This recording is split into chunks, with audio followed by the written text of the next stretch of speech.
Hey guys, welcome back to more HOA stories. In this video, a homeowner association Karen freaks out because I don't let the HOA use my private lake property. When I did not comply with their demands, they tried to ruin my life. Here is what happened. Let's dive right into the video. And the first one is titled, "Am I the a-hole for deliberately breaking HOA rules after they tried to illegally claim jurisdiction over my property?" So I, 43 male, have lived in my house for over 25 years. My parents bought it when I was a teenager and I inherited it when they passed away a decade ago. It is a modest 3-bedroom ranch on a decent-sized lot, nothing fancy, but it is home. About 15 years ago, a developer bought all the farmland behind our property and built this fancy gated community called Karen Estates. And by the way, names changed for privacy's sake, of course. Basically, think of McMansions with perfectly manicured lawns where everyone's mailbox has to be the exact same shade of beige. The trouble started about 6 months ago when I got this official-looking letter in my mailbox from the Karen Estates HOA. I almost threw it away since I'm not part of the HOA, but curiosity got the better of me. And boy, am I glad that I opened it. The letter listed several violations of their community standards. For example, my grass was over their 4-inch height limit, my shed's paint color was not from their approved palette, and I had a project car in my driveway that they deemed as an eyesore. Furthermore, my fence needed power washing, and I had unauthorized decorative elements, referring to my collection of garden gnomes that I inherited from my mom. The letter demanded that I correct these issues within 30 days or face fines of $100 per violation per day. At the bottom was this really condescending note that said, "We understand you may be unaware of our community standards, but as a resident within Karen Estates jurisdiction, you are required to comply with all HOA regulations." I actually laughed out loud when I read it. My house predates their development by decades, so I pulled out my property documents just to double check, and sure enough, my lot is not even part of their development at all. I decided to ignore the letter, figuring it was just an overzealous HOA board member who made a mistake. Well boy, was I wrong. 2 weeks later, I got another letter, and this time they were threatening legal action if I did not comply. I decided to be proactive and went to their monthly board meeting to clear things up. The meeting was held in their fancy clubhouse and I felt like I'd walked into a bizarre, parallel universe. Everyone was dressed like they were going to a country club and they were seriously debating whether to ban children from drawing with sidewalk chalk. When it was my turn to speak, I approached the podium and addressed the board, particular Mrs. Vicky Candlelake, yes that was her actual name, who was the HOA president. "Hi, I'm Steve Waybrook from 1246 Worth Street. I received these letters about violations, but there seems to be a mistake." "Well, my property is not part of Karen Estates." Vicky looked at me like I had just suggested we turn the community pool into a monster truck arena. "Mr. Waybrook, your property borders our community and affects our property values. Therefore, you fall under our jurisdiction." I tried not to laugh. That's not how property laws work. My house was built in 1975, long before your development even existed. I have the deed and tax records to prove that it's not part of your HOA.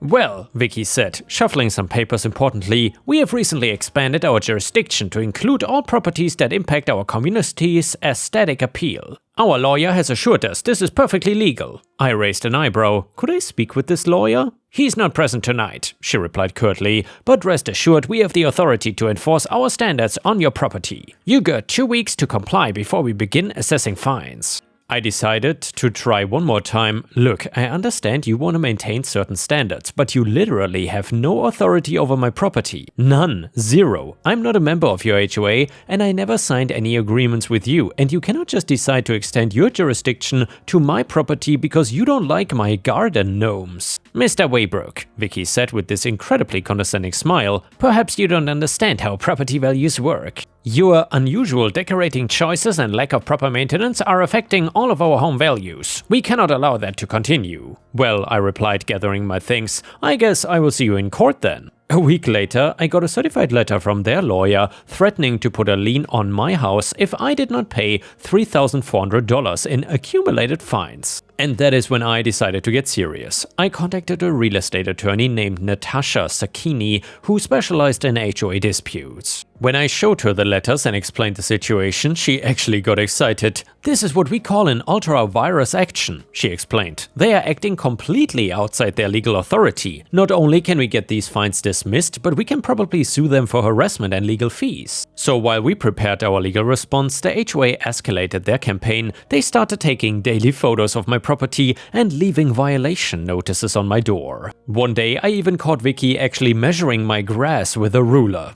"Having fun?" I called out from my porch. She jumped like she had been caught stealing cookies. "Your grass is 5.3 inches high. That is 1.3 inches over the allowable limit." "Vicky, you're trespassing on my property right now. Would you like me to call the police?" She huffed and stormed off, but not before yelling back, "You'll be hearing from our lawyer." That is when I decided to have some fun while waiting for our court date. See, I had this old tax map from when I inherited the house that clearly showed my property boundaries. I knew I was in the right legally, so I figured I might as well enjoy myself. Well, first, I painted my shed hot pink, not just any pink, the brightest, most fluorescent pink I could find, and then I added more garden gnomes. Lots more. I hit every yard sale and thrift store in a 50-mile radius, building what I called my gnome kingdom. I must have had over 100 of them, all arranged in little scenes. Some were having a tea party, others were staged in a gnome soccer match, and I even had a gnome wedding going on. The HOA board nearly had a collective aneurysm. The violation letters started coming daily, each more threatening than the last. They even tried to fine me for excessive ornamental displays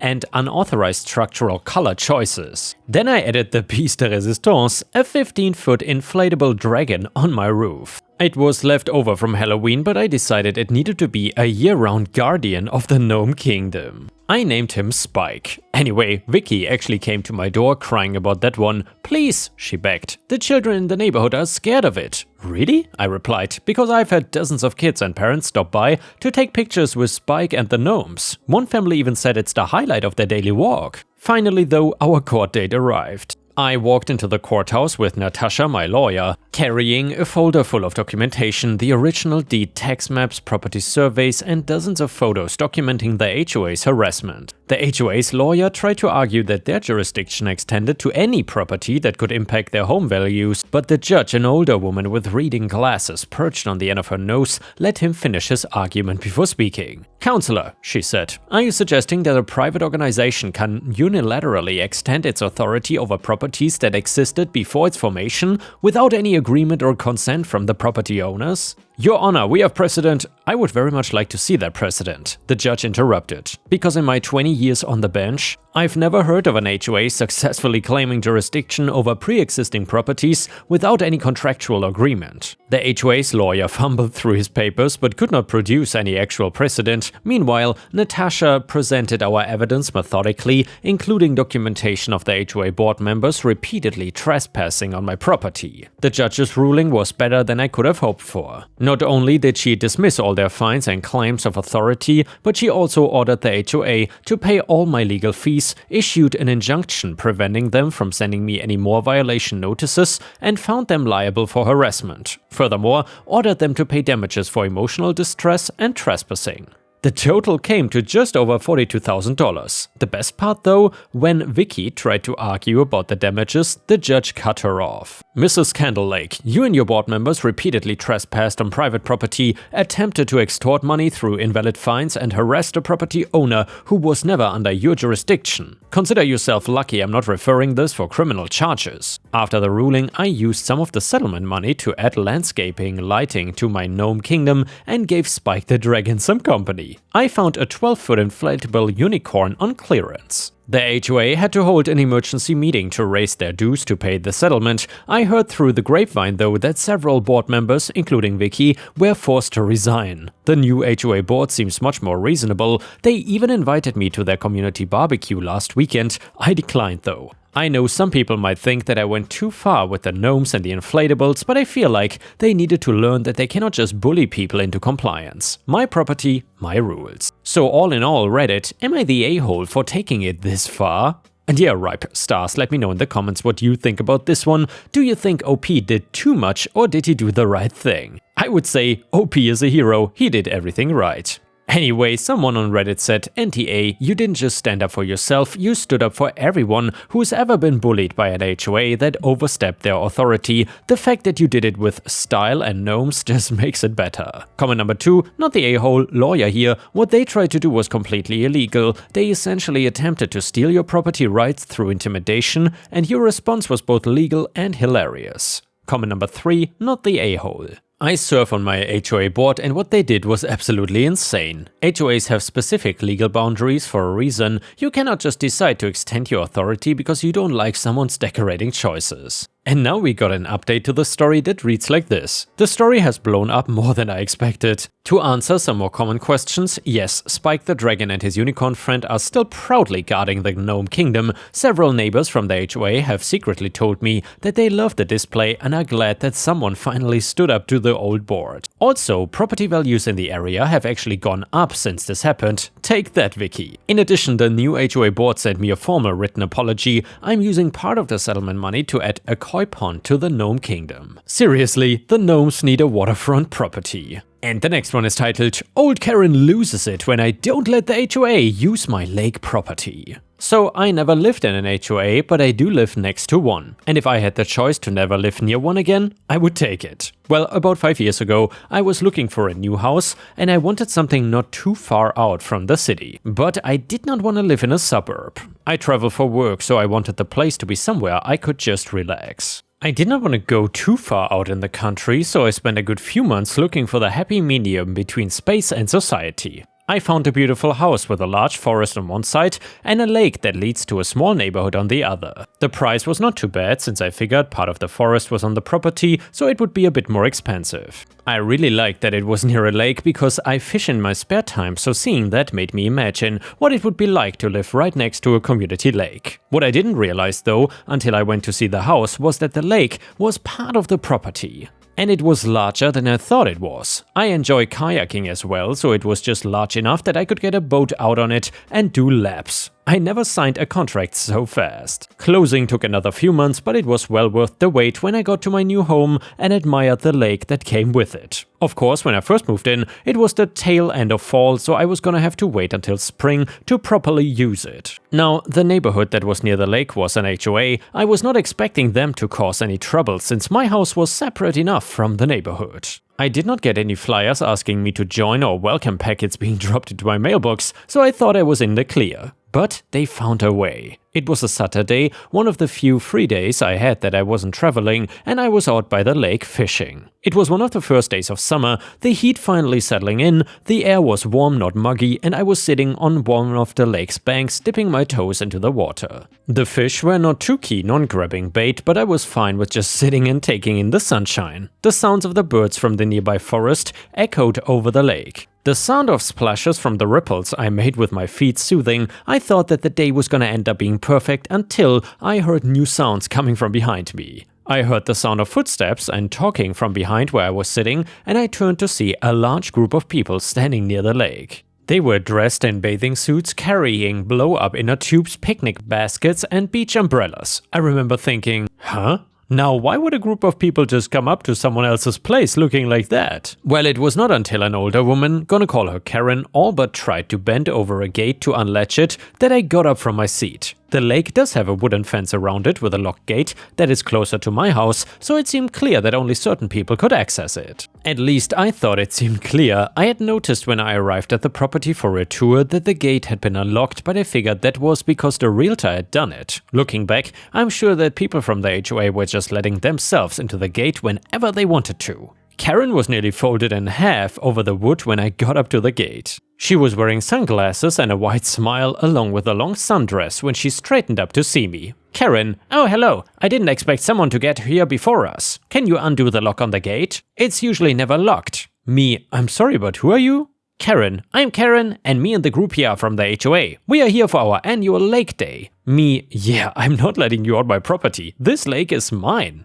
Karen, well that's very rude. I know you were here before us, but it's large enough that we can just all have our fun today. She makes another attempt to bend over the gate to unlock it. Me, stop that. This is my lake, it's my property, and I own the house over here and the lake is part of it. I did not want to try and touch her or push her away from the lock. Karen, starting to get pissed. This lake is part of the HOA. We've had it for years and have been using it all this time. It's even on the website. How dare you keep us from something that we pay for to access? I could hear the group of people start to grumble behind her, giving me dirty looks, but I was not gonna back down. I could see her getting ready to try for the lock again, so I took out my phone and started recording. I explained that, again, the lake was a part of my property and was not open to the public. Karen kept trying for the lock and I pushed her hand away. Karen, don't you dare to touch me! Me, don't touch my property. And by the way, all of you need to leave, now. Karen, no, this is not your lake. If anything, I shall report you for trespassing on HOA property if your home is not a part of the HOA. Me, the lake is my property. It's a part of the home that I'm currently paying for. Leave now, or I will call the police to have you removed for trespassing. Karen, folding her arms, I'm not moving until you unlock this gate and let us in. Come on everyone, don't let this man bully you. A few people started to walk back to the neighborhood while a few more stayed. Karen did not budge, not even when I loudly spoke to the dispatch to ask for a police officer. She then did start to scream at me that I had no right to keep her and the HOA from their day of fun. I made sure to record that as well. When the two cops got to my house, I asked them if I could run inside to grab the documents from the realtor and mortgage company that indicated the lake was considered part of my property.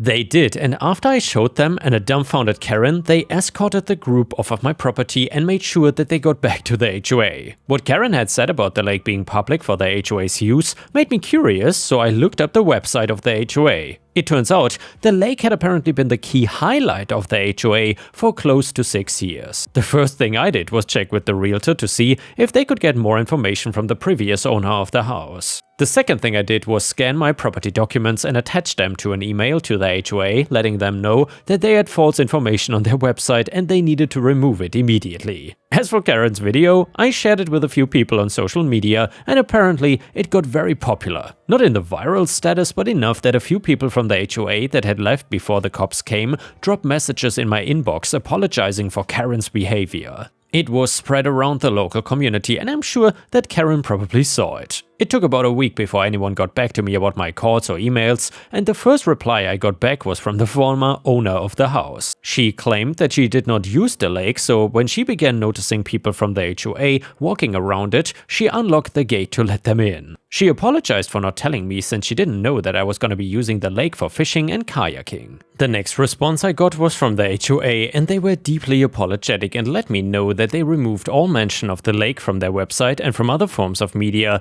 because there was apparently a whole list of rules and a schedule of lake days that came with the HOA welcome packet, so they were gonna have to rewrite those for future residents. They also apologized for Karen's behavior. Apparently, she was a member of the HOA board and someone else on the board found the video I took of her and Karen was immediately relieved of her seat. I'll be honest, that was probably the most excitement I had on my property since I had bought it. The past few years have been fine, with no one from the HOA bothering me or a crazy Karen coming back to the lake for round 2. I'm just happy to have my property be mine without anyone trying to question it. And before I let you guys go, we will read one last malicious compliance story that you don't want to miss. It is titled, "Won't cancel the service plan? I would like to file a claim, please." So my parents had a house fire recently, no fault of their own, and while the house did not burn to the ground, this is important for later, it is basically a total loss due to heat, smoke and structural damage. They have great replacement insurance, and while the long wait for restoration and replacement will be frustrating,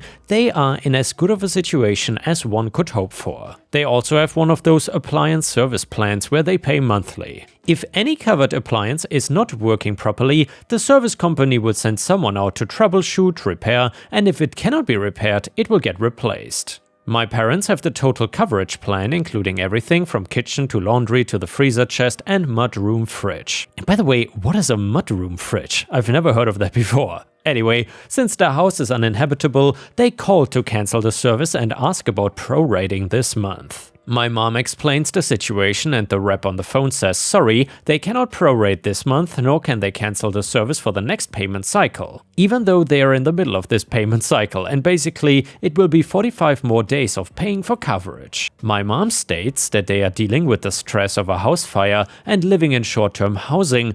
I understand you cannot prorate this month, but can you at least cancel the service for next month based on our situation? The rep says, well, I'm happy to cancel the service effective today, if that's what you really want, but you still have to pay for this month and next month. Well, I can tell you from personal experience, it's a bad idea to get cute with my mom. My mom says, okay, no, we are not gonna cancel a service we still have to pay for, so please keep the service in place instead, and I would like to file a claim on all of our appliances.